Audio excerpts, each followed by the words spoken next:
I got my homeboy Pete Frank with me. And we letting everybody know who got a dream. Yo, stay focused. Keep moving forward. It's on the way. Keep that dream alive. If you got a dream, don't look to the left, nor the right, nor the right.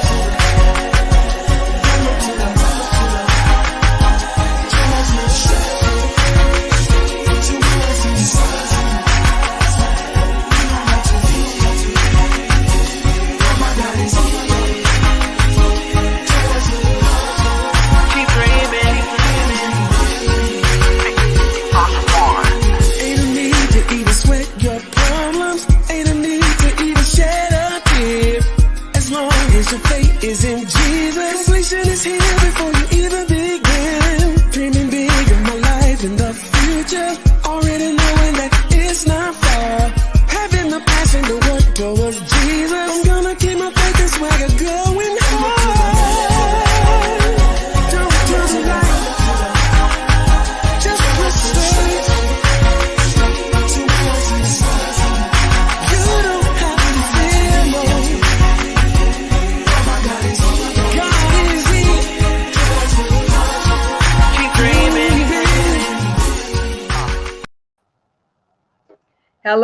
Hello, everyone, and welcome to the Dr. Yolanda Jerry Show. I am your host, Yolanda, and I'm super excited about our special guest that we have on this evening. We are yet here again on another Thursday. Yes, every Thursday we air at 7 p.m. Central Time, 8 p.m. Eastern Standard Time. So if you're tuning in right now, I'm going to ask that you please share this broadcast.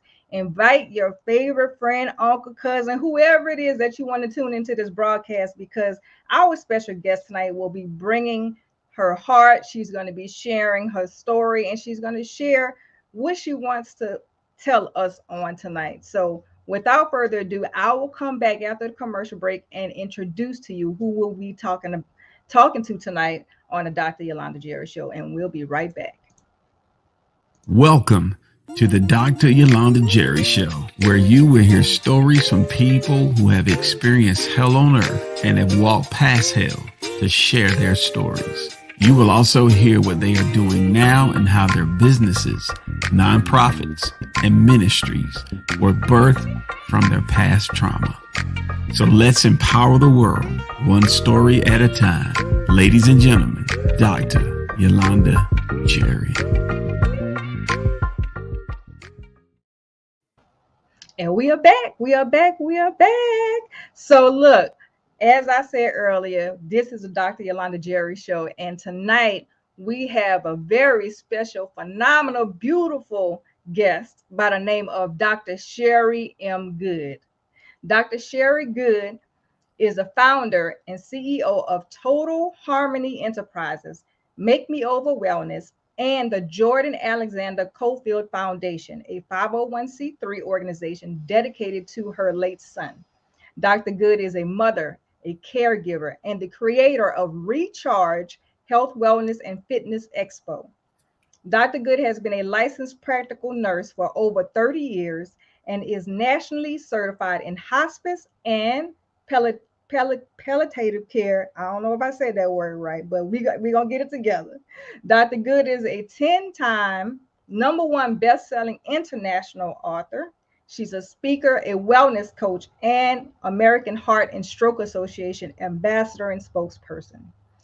Known as the RECHARGE Strategist, Dr. Goode teaches professional women strategies for self-care to recharge their mental, physical, and emotional batteries for success in life and business through her 8 recharge pillars of self-care. Ooh, this is gonna be good, y'all. Dr. Goode's teachings also emphasize the importance of self-care to enrich one's life and heal after loss. Oh, this is really gonna be good. So help me welcome none other than the RECHARGE Strategist herself, Dr. Chere Goode. Hello. How are you? Hey, Dr. Goode. Hey. How you doing? I am doing phenomenal. So happy to be here to get to chat it up with you. Awesome. Well, look, I know it's been a while since we've connected, but it's always an honor to be able to see you once again and just be able to have a chit chat and let's chop it up and have some real conversation on tonight. So, I want to give a shout out to a couple of people that are tuning in right now because they're tuning in. And we have Paula Shea Queen Favre, Aaron Brunston, we have Mr. Lee Wright, we have Tiffany Nicole. Hello, everyone. Thank you so much. We have Brenda Young, and again, Miss Aaron Bruston. And as the show go on, I'm sure more people will pop on in, and Miss Celestine Williams, they'll keep coming in and popping in their comments. We also have Miss Anissa. Hey, Miss Anissa Queen Maker in the house. All right. And so, Dr. Goode, I always start my show with asking my special guests, you know, I read your formal bio, but we want to know who Dr. Goode is, up under all those layers. Like, who was that little girl, where she grew up at, and a little bit more about who you are. Absolutely. So I grew up in the hood in Baltimore City. I call it the hood. Lafayette Projects. Anybody who knows Baltimore City, Lafayette Projects. I am a twin to Dr. Cheryl Wood, who is a world-renowned speaker and author as well. We're 2 minutes apart. A lot of people think that we call ourselves twin powers, but and they don't think we're really sisters, but we truly are fraternal twins in the flesh. Wow. Same mama, same daddy. She's beautiful too. You both are beautiful. Thank you. Thank you so much. And I've been a nurse for the past 30 years. I'm a mom. I'm a caregiver to my mom. So I live a very busy lifestyle. I have two sons. Well, I had two sons, but we'll talk about later my journey to get to where I am as the RECHARGE Strategist. But just always had a passion for health and wellness. As a young kid, I used to dress up on career days as a nurse. And I always said I was going to be a nurse. And so as soon as I was old enough to become a nurse, I became a nurse at the young age of 17. And I've been a nurse ever since. And that just led me into having my own wellness companies. And so wellness is my life. Wow. Amazing. And I read 30 years. Now, look, that's a lot of experience, y'all. Let me tell you, my daughter's actually going to school right now, and she's in the nursing program, hopefully to graduate, God willing, in December. And so I know going through school was challenging enough, but then to get it to the other side and do something that you actually truly love doing, and you've been doing it for 30 years now, so evidently you must love it, right? Absolutely. So thank you so much for just being, one of those people that's out on the front line and has been on our front line, especially with all this COVID stuff going on. I can't even imagine, the challenges that nurses face. I hear the stories, but I commend you all because I don't know if I would be able to handle it because I know that stress level was very high. Oh, it was. It probably was the first time in 30 years of being a nurse that I actually had thoughts of leaving the medical field. Like it was very, very stressful. I had to turn off the television because I was living it in real time, not on news. And so, watching the news was just making me depressed. Like literally I would come home and cry. And I was like, okay, I just can't watch the news because I'm living it in real time. And even though the world is opening back up and, masks are coming off in the outside world, we're still wearing masks, every day or wherever, whenever I'm in a facility seeing a client, then I have to be masked up. And sometimes we still have to wear goggles, masks, gloves. We're gowned up, everything. So it's not over for us. I believe it, and I know a lot of people think we're going to go back to the way things were.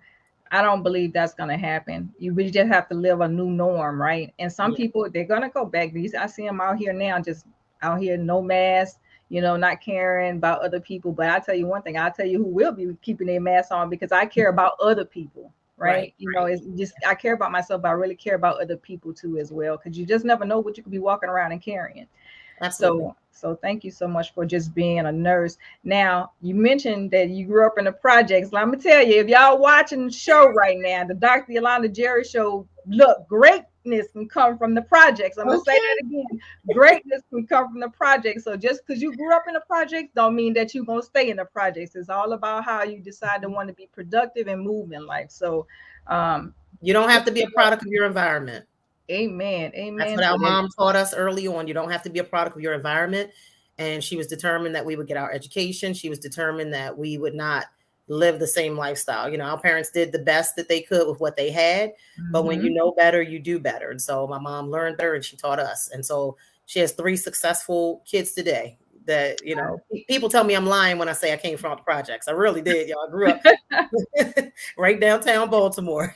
Hey, I hear you because I said the same thing too. I came out of the hood, straight out of the cutoff over in Algiers and New Orleans, Louisiana. So trust me, I know. Look, I know my accent is like deep right now. So Dr. Good, let's chat it up and have this real conversation about, one of the things that you had to deal with in life that really just kind of knocked you down. Because I know our topic tonight is recharge your way to wholeness, but you weren't always there. So you had to go through something in order to get you to where you are now with that. So let's talk about that. Give, our viewers and our listening audience a little background story about your story.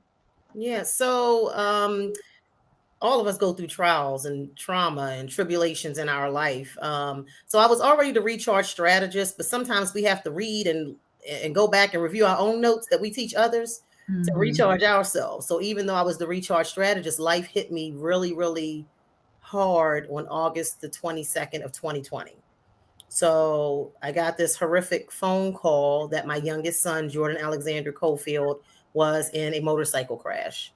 And if you're a mother, you know that you don't believe it until you actually get there, or you want to see for yourself what's going on. I don't care what nobody Right. said over the phone. I'm getting to my baby.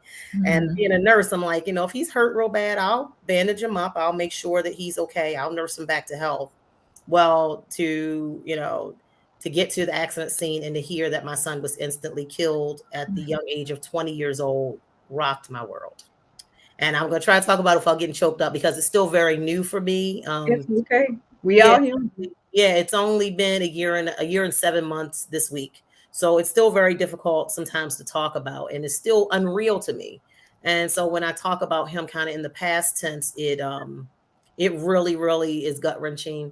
And that was the one thing that was supposed to knock me down and like take me away from here because my kids have always been my life. Um, Right. when I went through divorce from their dad and everything, that was horrific enough. Um, Mhm. the financial heartbreak, the emotional heartbreak, but then to get to lose a child, and he was such a success in life. He had so much more to Oh, accomplish. He was only 20 years old. He was the starting wide receiver for Morgan State University. wow. He was a number one male for the HBCUs for the 60-yard dash. He was on the dean's list, and Wow. he actually would have been graduating this year with 2 master's degrees in business administration. So he was definitely a superstar, not only because he was my baby, but he was a superstar to the world, and he impacted so many lives. So to hear that his life tragically ended on August 22nd of 2020, it just left me stuck like I was in cement. I can't. I've experienced loss. I experienced loss as far as my father is concerned, and I still battle with that every day. But to lose a child is something totally different because you expect to go before your children, right? Absolutely. And then you don't expect them to go that young either. I mean, your son, I mean, just by following you, Dr. Good, and seeing all the great things that you're doing, and you love your children. This is one Yeah. thing that I know for a fact is you love your children, and you always celebrated their successes, no matter what it was, just the things that you just mentioned. And so I remember when I saw Yeah. that come across my social media feed. And the crazy part is I was like, no, that ain't real, and I was like, Right. that can't be right. Yeah. And so I felt that, even though I've never lost a child, I felt that pain. Yeah. And so knowing. Everybody thought that I was just posting something else about his accomplishments because anything my kids did, I would put it out there, especially Mhm. Jordan, because he was such a superstar athletically and scholastically that I was at every game. I was at practices. I was at so many different events of his in his life. I was the mom with the video, the biggest mouth on the camera with the cowbells and screaming, "That's my baby." And so when I posted it, people were like, "Oh, what did Jordan do now? What do you Wow. do?" And so everybody felt like they knew him. But that was probably, I would say that was the nightmare. That has been the nightmare of my life at this point. Wow. And so knowing that you are a nurse, right? You this health and wellness expert, and for you to show up there and there was nothing you can do. Like in that moment, what were you feeling? Just shock. I think shock. Mm-hmm. But as a mom, like, so I had just seen Jordan like maybe 12 hours before I got the call that he had died. He was just at the house. He just moved out from home 2 weeks before he died. He had just gotten his own place. He was on a full ride scholarship.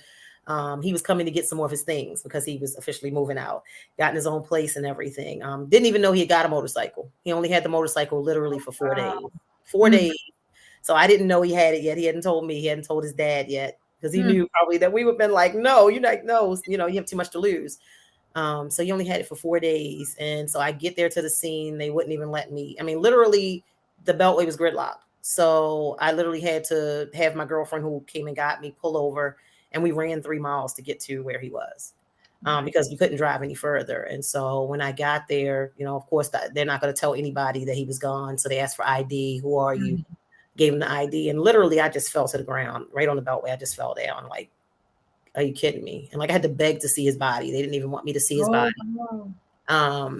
But he, he died instantly. They reassured me that he didn't suffer. So that was reassuring and comforting. But it definitely was like, wow, what am I going to do now? Like what in the world? How in the world do I pick up the pieces of my life at this point? Right. So I definitely needed a recharge. I had no clue. Like literally that trauma, it did a lot to me, both mentally and physically. The journey through grief is not to be played with. I tell you that much, because people underestimate until it happens to them. And so often we put a time frame on how long a person is supposed to grieve, or how that grief journey is supposed to look for everybody, but it's individualized, and every trauma that a person undergoes hits differently depending on what the trauma is. And especially for me, losing my son, I mean, he came from me, he came out of me, right. And the baby boy is always the one that gets spoiled the most, gets whatever he wants. I can't tell you how many cash apps I sent while he was in college. And so, losing a child is definitely, there's not even a word in the dictionary that I could even use to even describe. And I saw one of the listeners just said, that their son had passed at 21 years old. And so, yeah, Aaron said, their son Jason was only 21 years old. And I know that pain. And, thankfully we had our children for that many years, because there are many people who lose children younger, but that pain never goes away. It just gets more bearable, and you find new ways to kind of live life around that hurt. And so I started to change that pain into purpose and start doing things to make sure his legacy lives on and make sure that he's never forgotten. Wow. Well, I'm glad that you're here today, Dr. Goode, because, as you've seen, Erin Bruston, she's the one I watch just and tunes into the show every Thursday. And I truly believe that, you are here to speak life into her, even in the midst of your own pain, keeping a smile on your face to give her hope as well. This is probably even one of her coping mechanisms, right? Absolutely. Coming into the show every Thursday, because I mean, she shows up every Thursday, and she's able to receive something from somebody. So my heart goes out to Erin, and my heart goes out to you as well. So I want to ask you, when we come back from the commercial break,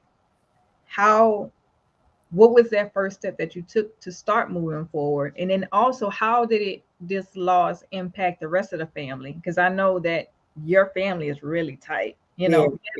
I'll be watching, Dr. Goode. And I love to see families who are very tight and very close. So we'll talk about that a little bit more after our commercial break, and we'll be right back. All right.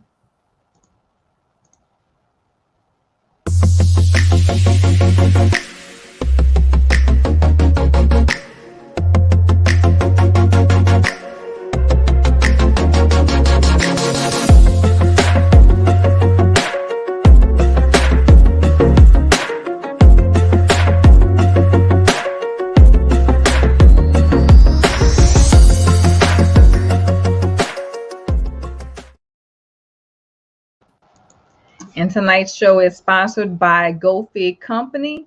And if you're looking for a company that's trying to get your business to the next level, or you just looking for an assistant, GoFig company, I highly recommend them because they do everything for me. As you can see, they help me with the Dr. Yolanda Jerry Show, graphics, website, everything. So, if you're looking for a place to go, GoFig company, them and their team, I can't, hands down, I just say they're amazing. So if you want to reach out to them, you can go to their website. Their website is www.gofig.com. Again, that is GoFig Company, www.geauxfig.com. All right, so we are here on a Dr. Yolanda Jerry Show. You are tuning in with our special guest, Dr. Chere M. Goode, the Recharge Strategist, and she's telling her story about the loss of her son and how she's able to recharge her way and also help others recharge their way to wholeness. So let's get back to the conversation, Dr. Goode. So before we went to commercial break, I was asking the question, how did this loss affect your family? Because your family is very close knit. I know for a fact that it really hit your sister, Yes. Dr. Cheryl Wood, really hard too as well. Because I seen, the things that she's posted and how she basically felt the same pain that you felt from what I was following. So tell us about how that affected the family dynamics and how did you all get through the first couple of days, weeks, or whatnot to try to get to a point to where you're like, okay, now we need to start taking steps to get back to life. Right. Well, the first thing was that, my twin sister, twins, we feel the same thing. Like she knew when I was in labor before I even called her, kind of thing. So, so definitely her and I are very intertwined emotionally. So it hit everybody hard. Like everybody was just like in shock and, a lot of screaming and crying, and like all of the cousins and nieces and nephews, everybody looked up to Jordan. Jordan was the one, he was actually on the NFL draft list. So he was set to go to the NFL to play football. Wow. That was his big dream. This kid worked hard. Like I wasn't the mom that had to wake him up for school. I would get up to wake him up and he was already up and dressed. Self-starter, running on the track to make himself better, making sure that he stayed ahead of his game. So this really hit our family extremely hard. Not only, because we knew the potential that he had, but just because, our family is very close and, everybody just loved Jordan so much. But my sister, she literally left her life behind and came and just kind of left her whole family and came and moved in with me for like at least 2-3 weeks. She just was like, I'm not leaving. Like she literally packed a bag and came and camped out at my house and stayed with me. And I tell everyone, if it wasn't for my sister, I don't know how my son would have got buried. Literally. She just asked me, how did I want him remembered? What did I want to happen? And literally I just said it and she made everything happen. So my sister literally buried my son because I was a mess. She screened phone calls so that I wouldn't have unnecessary phone calls, like, do you want to talk to this person? Do you not? Do you want to let it go to voicemail? Like I got so many calls and messages and so much love. But I was just there. I literally was just existing. I wasn't living. I was just existing. I was just there. I wasn't eating. They were trying to force me to eat. And then when they would find a food that I really liked, they would give me so much of it. Like seafood salad, like give her like she gonna eat this right now, y'all. She gonna eat this. So it was a lot of nurturing and love from friends and family. My house stayed full with people. I didn't have to cook forever. It was so much food and love and just donations and things, thankfully we did have life insurance on Jordan. So there were a lot of donations that went to just letting me either stay out from work longer, or I actually used the funds to start his foundation, which we'll talk about, I'm sure, shortly. So I didn't use the money just to spend it and just frivolously use it. I said, you know what, I'm going to let this money sit here until I decide exactly what I want to do with it. But yeah, everybody reached out. My family definitely came and made sure everything was right, made sure that Jordan was buried, properly, and got the due honor and respect that he had, for his reputation that he had lived up to. Awesome. So, it's good when you know that you have siblings, or a sibling that will drop everything at the drop of a dime. Like, look, I know I got business, but that's what I got a team for. They can make, they can let the people know that I'm out, and still keep other things running, and that's how you know that you got your stuff together, when you can leave you know, when your family needs you, and then knowing that your family, your sister was there for you, you know, really like the hands and feet of Jesus, basically, you know, Mhm. tending to your aid, that speaks volumes about your family values. You know what I Mhm. mean? And Yes. so that's amazing to be able to have family like that. Mhm. Now, when you were, some people, you know, when they experience the loss, because I know you said you had lots of phone calls and Mhm. people coming by or people calling. Some people don't even want to be bothered, you know, with stuff, Yeah. even though people are just pouring their heart and caring. So how did you deal with that part with people just wanting to care? You know, check on Dr. Good, see how she's doing, or can I come by, or I want to sow this seed. You know, how did you deal with that? Because I know it had to be overwhelming. Yeah, well, my sister took control. And she's like, look, because I was exhausted. I mean, I hadn't slept. Like literally, when my son died, I did not sleep for an entire month. And people were Mm, like, how are you not sleep for a month? No, literally, I was awake for a month. Like I would take power naps. I would take like 5-minute naps, 10-minute naps. I would close my eyes and I wouldn't go to bed. I would sleep on the sofa with everybody around me, and I would sleep for a couple minutes. They's like, she finally sleep. And then 5 minutes later, it's like, she's back up. Oh my God. So I didn't sleep for like a month. So what we decided to do to give me some downtime was to have visiting hours. So like, okay. hey, like, let people come, but let them come after 10 a.m. and they need to be gone Mhm. by 10, 11 a.m. p.m., to Right. give you a chance to rest and just, because sometimes, you had that one or two people that didn't come and they won't ever leave. And you had to tell them like, okay, I'm getting tired. Like I when the get, yawn thing, and they still don't get it. They be like, yeah, girl, and keep on talking. Like, okay, she I needs get it. rest. She needs to be, she's already going through a lot. Let's shut it down. We're shutting it down tonight at 10 o'clock. So we started having visiting hours kind of thing that people could come. And everybody meant well and we loved it, but it was like we still have to be cognizant that I wasn't getting rest. I didn't want to be snapping at people. And I just needed Right. time to just process. Like I just lost one of the most important things to me, my life, my son. That's my world. Mm-hmm. I call my kids my lifeline. Yeah. So Me too. I don't know. I don't know if you can see this, but this is my tattoo that has my kids' names, and it's a lifeline, Oh, beautiful. and Hold it has on. their Look. names. Let me Look, go bring you up here so everybody can see that. Y'all see that tattoo? this is my kids, Joshua and Jordan. They're my lifeline. So I always call my kids my heartbeats and my lifelines. And so to lose one of my heartbeats was absolutely horrific. Like I mean, I still can't describe it to this day. And the 22nd of every month, I still go through it. The 22nd was just 2 days ago. I sit in my truck and cried like a baby. Well, I'm glad the show was 2 days later. Now I'm just I'd have been on here crying with y'all. Y'all have just been rocking with me and crying.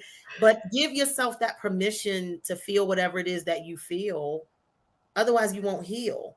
So we Mhm. we we try to take grief and make it seem like it's something so wrong. We try to hide our tears. We try to say, "Oh, I'm sorry. We're apologizing." Why are you apologizing for your feelings and your emotions over trauma, over loss? Right. It's something that hurt us, and we need to normalize the response to grief. I mean, it is what it is. When you lose someone, it hurts. It hurts like hell.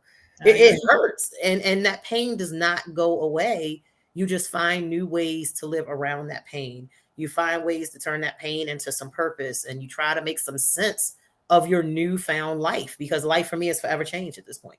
Right. And that's true. You're right, because there may have been times when you got a phone call on, you know, a specific day, or, you know, Mhm. there were little text messages that you, because I know my daughter do it all the time. You know, if something happened to her, I'd be like, oh, she didn't send me, you know, TikTok today. You know what I mean? Just little things like that. You'll always remember that they used to do that nobody else did for you.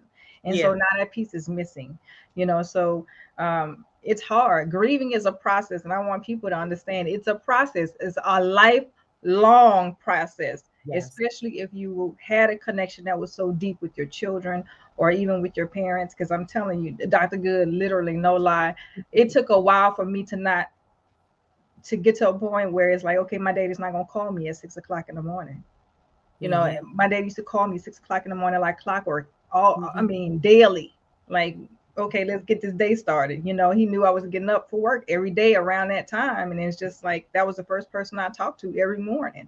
Mhm. And so to have to not get that call, there are things that I'm sure you still may do, and he was Right. like, man, my son's not here. You know, Right. those kind of things. So Mhm. people, if you're tuning in and you're watching and listening to the Dr. Yolanda Jerry Show, if you just join and go back and catch it from the beginning, because we're talking about how Dr. Goode experienced the loss of her son and how she had to pick up the pieces to get back to a new life.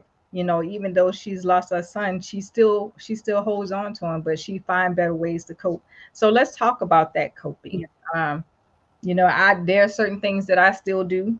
You know, my daddy loved to eat, so he would always say, "Look, I need you to make that lasagna because your mama tried it, but it didn't come out like yours." You know what I mean? So literally, there are certain things that I would still do. I would still make that lasagna, you know, around the holiday time or around his birthday, or that old fashioned 7 Up pound cake. You know, I would still, there's certain things that I still make. I might not eat it all the time, but I still make it because it makes me feel good to know that my dad's still close to me. Yeah. So what are some of those things that you do as coping mechanisms when it comes to not letting your grief take over, but you find positive things to put in place to keep you in a good headspace, saying, "Hey, I'm grieving. I know I experienced this loss, but here's some of the things that still have me close to him." Right. Well, I wear him around my neck every single day. I have 2 pictures of him that stays with me. I don't take it off unless I'm getting a mammogram. That's the only time I take it off. Other than that, I sleep with it, everything. He's always near and dear to me. I have pictures of him all over the house. I have pillows with his picture on it. So he's never forgotten. I actually, in my spa, in my home, I have a wall that I made like a collage of memories of him and our family together, his dad. And I didn't mention that 6 months after my son died, his dad passed. Oh my goodness. I remember that. So yeah, so it was like another blow, like boom, boom, like what in the world is going on? And grief was a big part of him dying.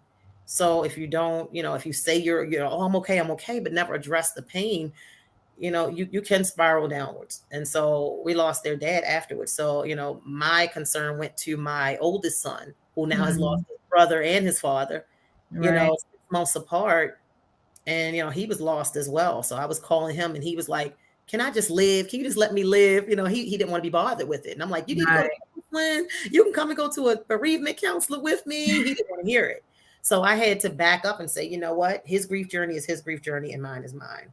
So those are some of the things that I did was, you know, put pictures of him everywhere. When we have family functions and things, we always have his picture in a chair. So we leave his picture in a chair so he's not forgotten. My twin sister is so good about making sure that he's not forgotten when all the family is there. She'll get like pictures and put candles like this that says like this candle burns for those who still love. And so that's really touching. She's really sentimental and does things like that. So that helps. But I went into action after I laid around probably for 3 months. I'm not even going to kid you. Like I didn't get up. I went, you know, it's depressing. So, you know, I didn't want to get up. So I took 3 months off of work as a nurse. And I was like, okay, fine. Cause I was doing hospice at the time, doing hospice visits. So that's what, I mean, you grew. I don't want to deal with your death and dying. I'm dealing with my own death and dying. You know, I can't console you because I might cry harder than you for your person, but I'm really crying for myself. Right. So I took off time and then I went back to work and I realized that I still couldn't do it. I still couldn't do it. I still wasn't sleeping at night. It wasn't working for me anymore. So I took off more time and I just called my doctor and like, listen, for my well-being, I need more time off. So be honest with yourself. You know, if you are struggling with getting through grief and you know, like, hey, you're not sleeping, I started having anxiety attacks after my son died, something I'd never, ever experienced. I kept seeing his lifeless body on the road every time I would close my eyes. So I wouldn't sleep. Oh my gosh. Wow. So it was just really, really bad. And then I would get all upset because I wasn't in control because I was having a panic attack or anxiety attack. And I was like, what in the world is going on with me? They wanted to give me medication. I wouldn't take the medication. I'm like, no, I'll get through this because I'm strong and I'm tough. That's the nurse in you. That's just the nurse in you. That's all it is. Nurses I never took the medication. I never took it. I just said, you know what? I'm going to go through it to get through it. I'm going to go through it to get through it. And so when I would have it, I would do my deep breathing exercises. I would, you know, start walking or exercising or doing something to take my mind off of it. So that's what started me doing initiatives to keep Jordan's memory alive. I was like, okay, you are hurting. So now you have to do something to fuel that pain so that you don't lose your mind. And that's what I used to say that prayer every day to God. God, please just protect my mind. Protect my mind because grief will make you think you're going crazy because you're on this roller coaster. Like, you don't know what you're going to feel each minute. People say each day, I didn't know what I was going to feel from one minute to the next. And it will make you think you're really crazy, because one minute you're like, I'm laughing about it. The next minute I'm crying. Next minute I'm mad. So you go through all the stages of grief in 5 minutes. No, I'm about to say it's about 5 of them. You go through all the stages, and you're like, what in the world is going on with me? I think yeah. And grief can affect your health. I can remember my whole body locked up, my spine locked up. I couldn't get out of bed one day. I had to go to the chiropractor and get realigned and get treatments. And he said, it's the stress from the trauma that you experience that now has affected your body. So, grief is real. It is real. It can affect your, I remember hearing people tell me that their hair fell out after they experienced the stress of grief. My aunt is going through that right now. She just buried her husband, and her daughter's like, her hair has changed. Like, since the funeral, her hair has changed. And I said, it's the stress behind the trauma that she's experienced. It affects your hormones and everything in your body when you experience loss and grief. Yeah, it really does. When I lost my dad, I have a high metabolism. Y'all don't be hating, because it's a struggle for little people like me. We have to eat all the time. It's a struggle. But when I lost my dad, usually when I go into a depressive state, I don't eat. And that's not good for me to not eat, because I literally lose weight like that, and I'll end up looking like a crackhead on the street somewhere. You know what I mean? So it will affect your health, and people don't understand it. Like you said, your hair will fall out, you'll lose weight. You could be affected something internally, or waking up something internally that had been dormant for a long time. So, we have to make sure that we are taking care of ourselves, most definitely. So we're going to go to another commercial break, and then we're going to talk about a little bit more about, what steps did you take, or what are you doing to keep yourself here? And then we're going to talk about what has been birthed and the things that you're doing now when it comes to recharge your way to wholeness. So we'll be right back.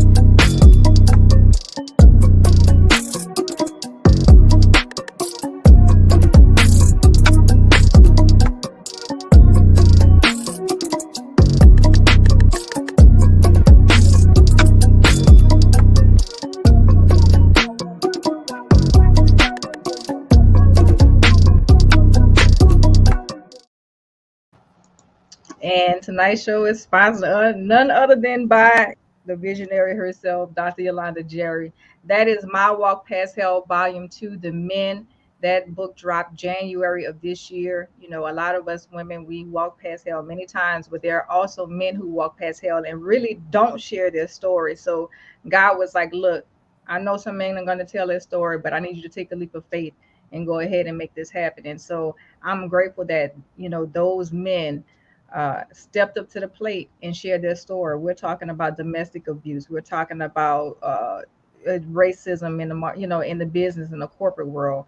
We're talking about all kinds of things. So if you're a man, or even if you're a woman and you're interested in reading about these men's story, you can go to www.hiswalkpasthell.com. Again, that is www.hiswalkpasthell.com, or you can purchase it on Amazon as well. So Dr. Goode, so look, we heard your story. You shared your heart with us about your loss of your son. So what are some of those steps that you put in place to keep you going? And then also, what are some things that have been birthed, or what has been birthed, because of the loss of your son? And then also tell us all the great things that you're doing. Okay. So I have the 8 recharge pillars of self-care. So that's what I live by. And that helped me to get through once I was to the point where I was ready to get through. Because at first, when you go through grief, you're kind of numb, you're shocked, you're sad, you're hurt, you're just going through all the emotions again. And so it's okay to take that moment for yourself to do nothing and just acknowledge what has gone on and what hurt you've experienced, what trauma you've experienced. And then just every day, just get up. Just get up 1 foot out of the bed at a time. And if you have to get back in the bed, go ahead and get back in the bed, but just get up every single day. So the first of the 8 recharge pillars that I adopted was self-advocacy, speaking up for myself, saying no to others so I could say yes to myself, and saying no as a complete sentence. So a lot of times we feel like we have to explain if we tell someone no. It's okay that when you're going through grief's journey to be selfish, because you have to heal or you can't be anything to anybody else. So self-advocacy was the first one. The second one is nutrition. I had to start eating healthy because I wasn't eating at all. And then when I was eating, I was binge eating. I was eating bites, little bits, and it wasn't nutritious. It wasn't healthy for me. But I had to eat for the lifestyle that I want. I had to eat the nutritious foods to keep my mood boosted. Because if your sugar levels drop, guess what? It makes you grouchy. It makes you grumpy. And also it doesn't aid in getting you out of your depression. So I had to boost my vitamin D, foods and things that will help my vitamin D levels get up, so that it will help me to boost my energy and my mood. The next one was movement.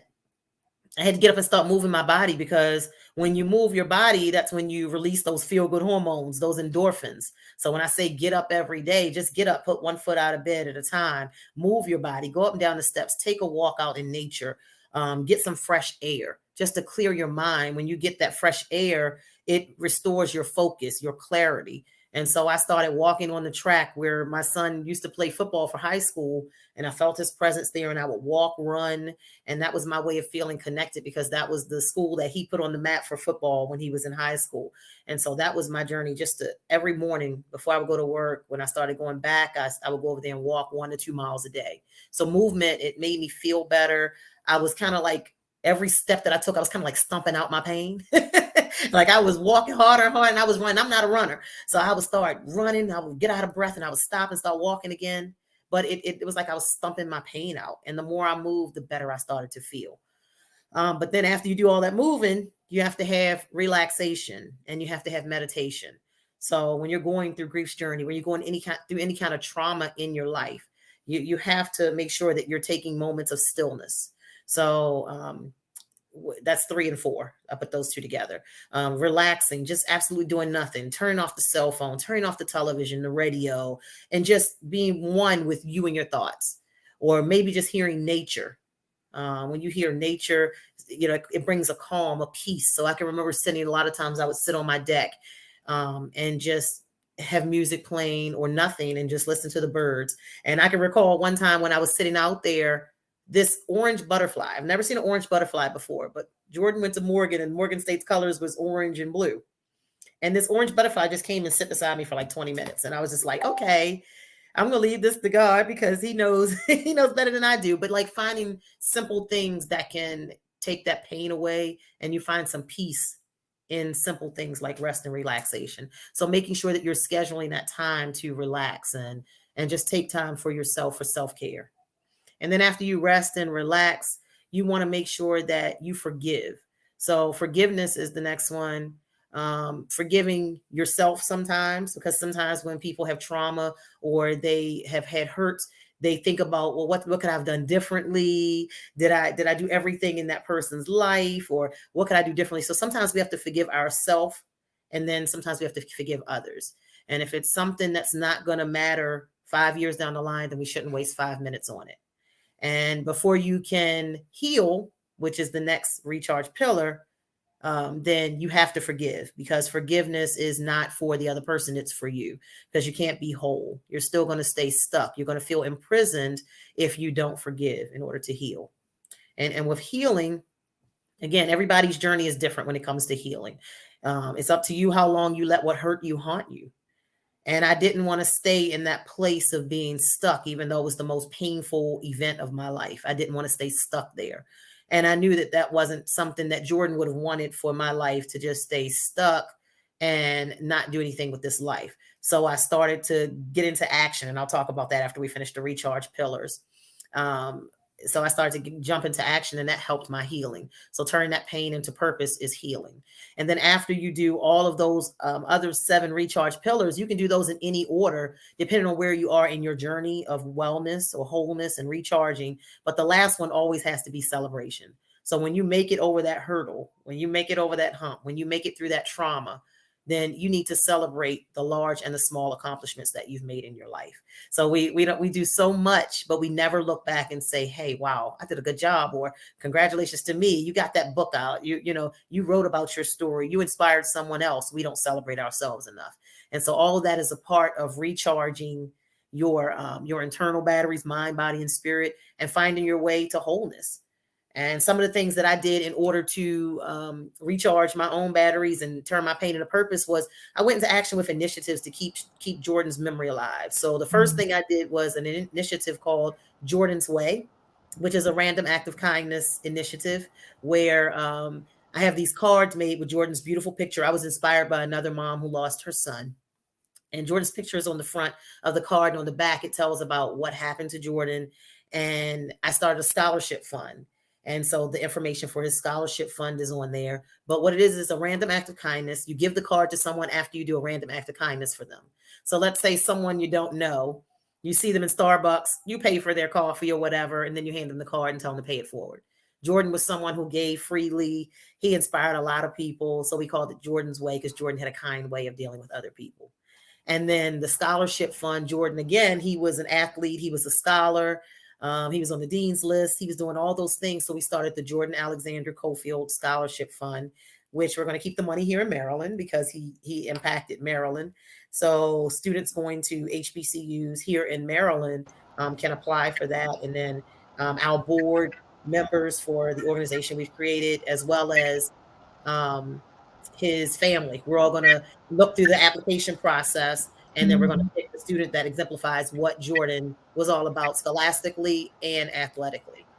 So we did that. And then I started the 501c3 organization recently, the Jordan Alexander Cofield Foundation Incorporated, which we're going to be hosting our first annual gala on August the 20th of this year. Oh, good stuff. Right here in Maryland. And it's going to be a fundraiser. It's a formal black and gold because everything Jordan touched turned to gold. And so that's where we get those colors from.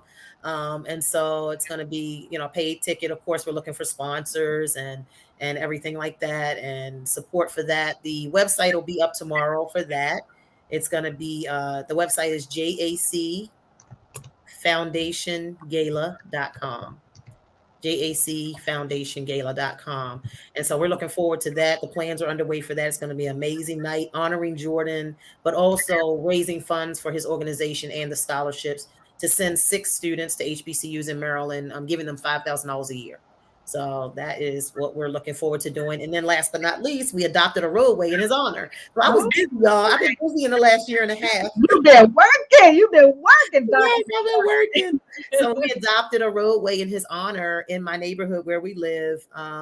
And it has his name in both directions on the roadway, and we clean it 4 times a year. So it's Adopt a Highway. If anybody's looking to do something like that in their area, it's Adopt a Highway. And it says that this road has been adopted honoring Jordan A. Cofield.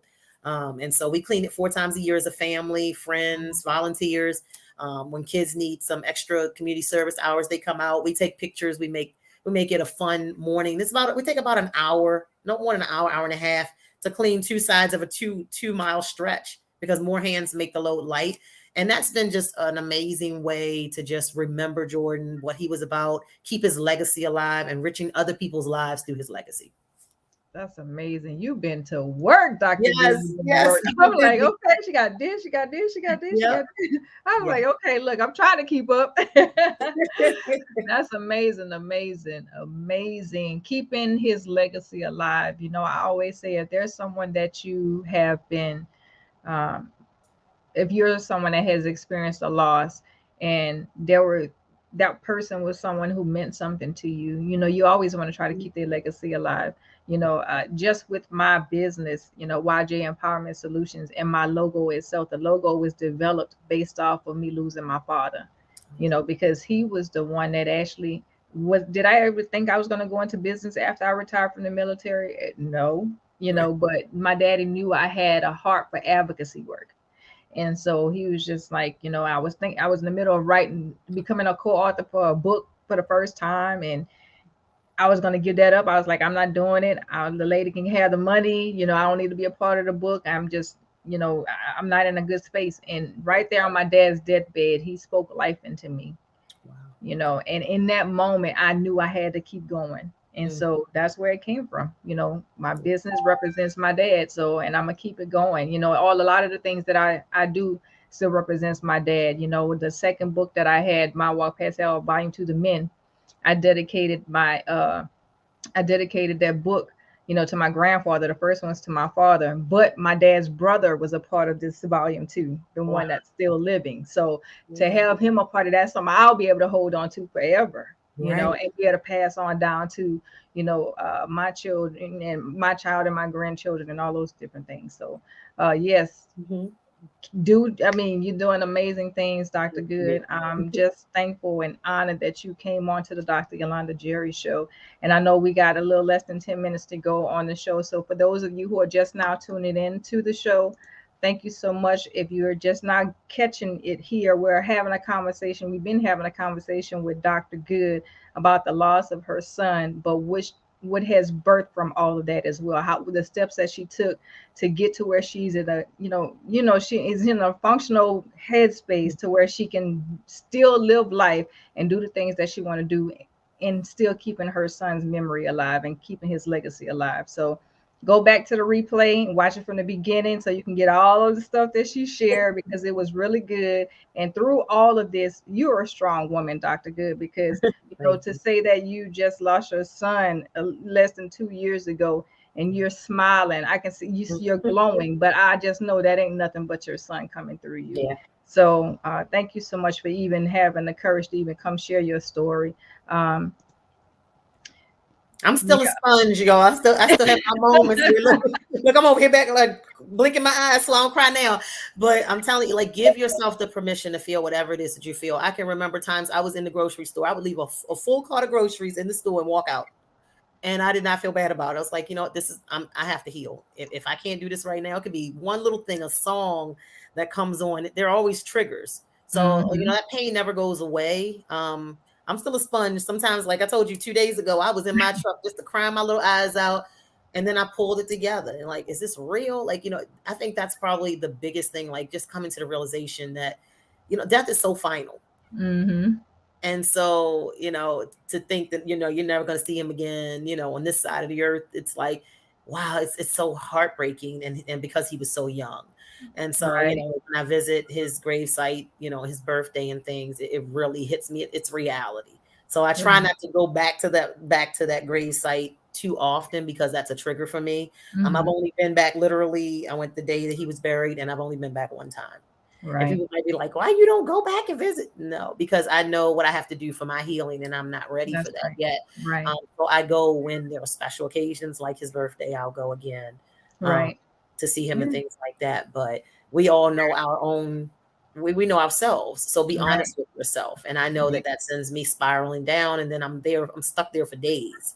Right. And so I don't want to do that. I have to make sure that I'm maintaining my health. I have to make sure my mental state, especially, because everything starts in the mind. Everything we do before we make a movement, before we think a thought, it has to start. It starts in your mind first. That's so true. Making sure that a healthy mind. Yeah, recognizing triggers is a good thing, because everybody's triggers aren't the same when people are dealing with loss. You say, that's a trigger for you going to the grave site. For me, if I'm away too long, that means I need to go to the grave site, because I get peace and I get comfort, and I'm like, okay, I'm good. That's a sign for me saying I've been away. I haven't visited my father in a while. I had a conversation with him. I talk to him all the time, but just to sit there with no work, no interruptions, nobody around. So, it works differently for me. So thanks for sharing that, because some people, they deal with things differently, especially when it comes to a loss. And so everybody's journey is their own journey. Absolutely. And sometimes, we have to watch what we say to someone who's grieving. I always bring this up. Yeah. Oh, I love that, Aaron. I had a balloon release also for Jordan's I think we didn't do it for his birthday. We did it for the 1-year anniversary of his death. Mm-hmm. And that was crazy too, because the 1-year anniversary took me back to the day of his death. Mm-hmm. For some reason, the 1-year anniversary hit me very, very hard. Wow. And I ended up taking more time off work. They were sick of me, but I really didn't care, because it's what I needed for me. And I needed to be whole. I couldn't help anybody else. I couldn't do anything for anybody else until I felt better. And Mm-hmm. to this day, if I need a day now, I take my day. So be kind to yourself, nurture yourself.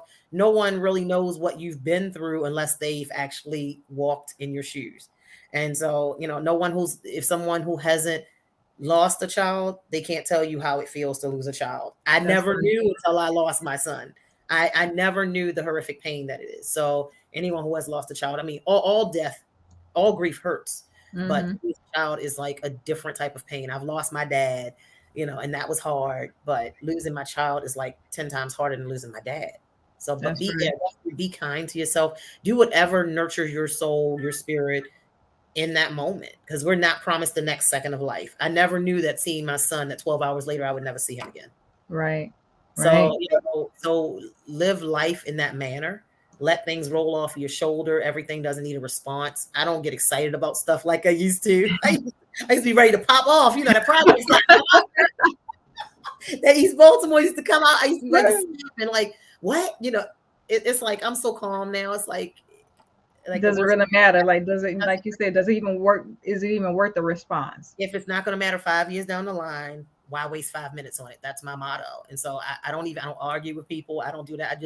I just dismiss myself. And you might be there, but I just dismiss myself. I don't give that much energy to things that don't really matter.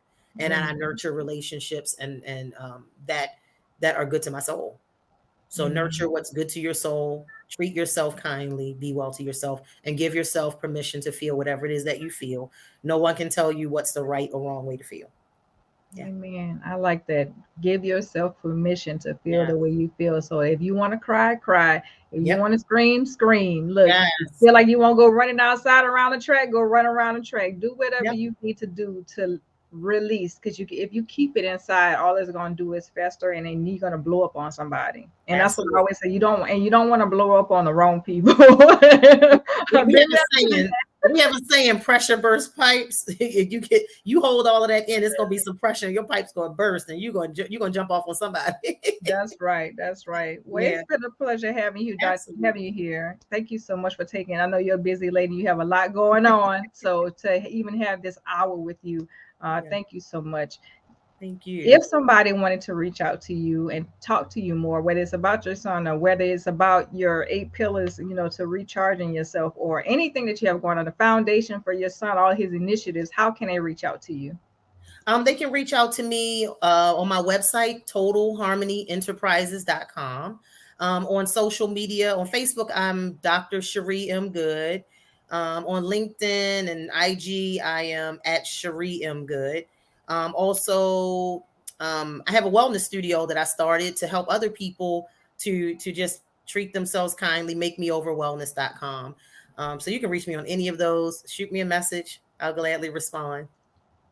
Awesome. I dropped the information down in the chat, and I also popped it up on the screen for you guys, so you can kind of write it down and put it in your memory bank.